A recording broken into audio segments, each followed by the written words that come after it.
Well, you mentioned Damn Yankees. I got to talk about that because to me, I think those are two of the most underrated, brilliant rock records. I know rock scene was changing a little bit, especially with the second album, but I love those records. So tell me about that because I had Ted Nugent on my show, and that guy is just, I mean, he's so energetic, and I don't know what, he's 70 years old.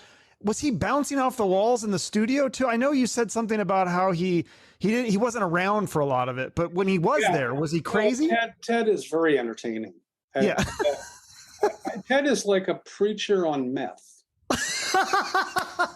Now, I have to say that I don't want this to be misconstrued. He doesn't do drugs. He's not a drug. No, that's what's so funny. How is he so energetic? Yeah, right. He is like that.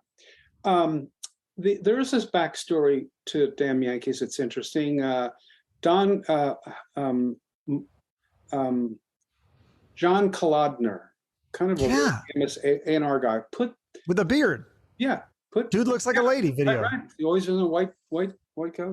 Has to, it helped Aerosmith, and he was around the scene. He was working for Geffen, and he got Ted together with Tommy Shaw and Jack Blades.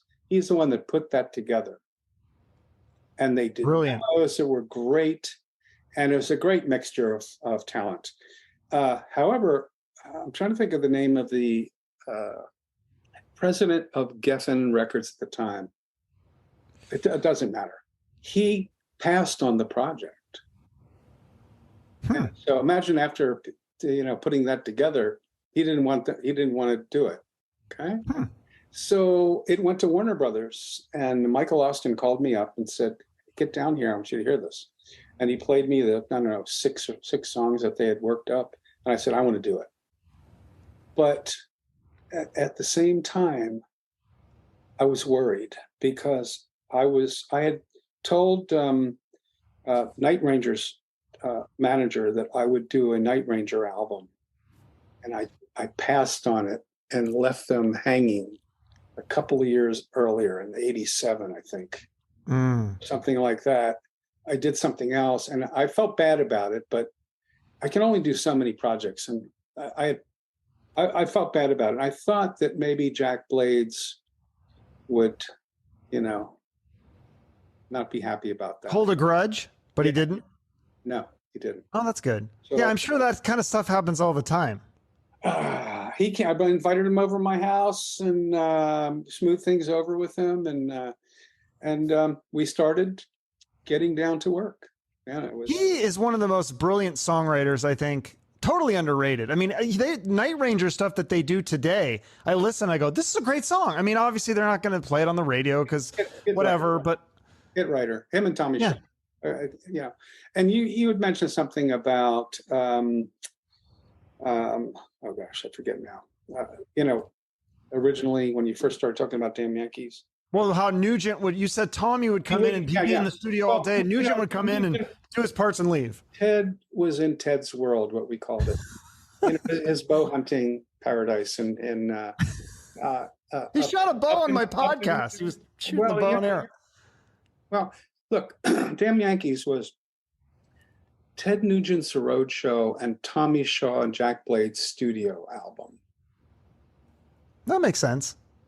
And Ted Nugent used to shoot a bow and arrow on stage at Saddam Hussein. They would bring out a thing of Saddam Hussein and he would fire and the crowd would go crazy. Ted hasn't changed much. No, I don't think I knew back then, though, like how political he was, or I don't know if he's changed. No. Well, I certainly, I love the guy. He's a really entertaining guy. But he's entertaining. His politics are not my politics. Yeah. But if you look at the songs on the second Damn Yankees record, and I have a platinum disc in my bathroom, so whenever I'm standing there at the toilet, I can read it.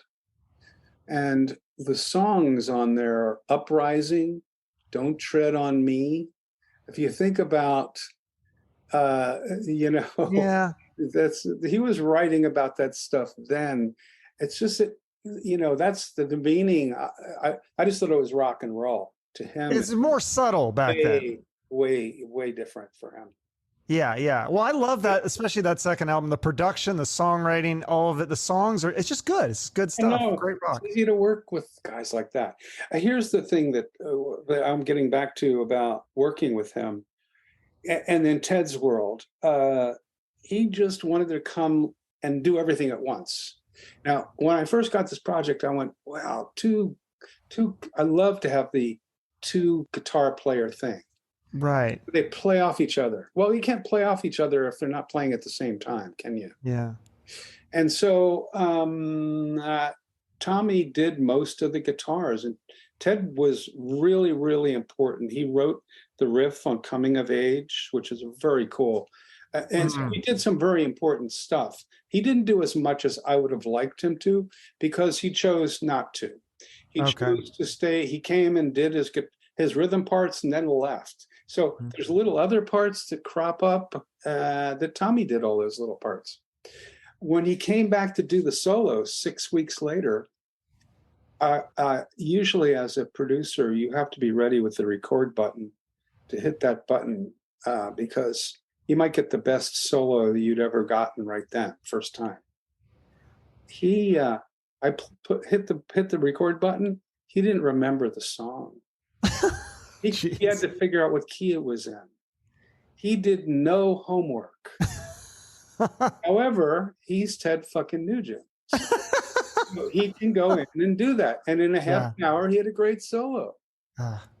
But that was the way he worked. I can do that. I don't need to rehearse. I'm Ted Nugent. That's interesting. That's funny. And so, did you? Yeah, he did. So he can't complain about not having enough airtime on the album because he didn't put in the time. Right. Now, you didn't do the third album that never came out, did you? I did No. not. Okay. What about now?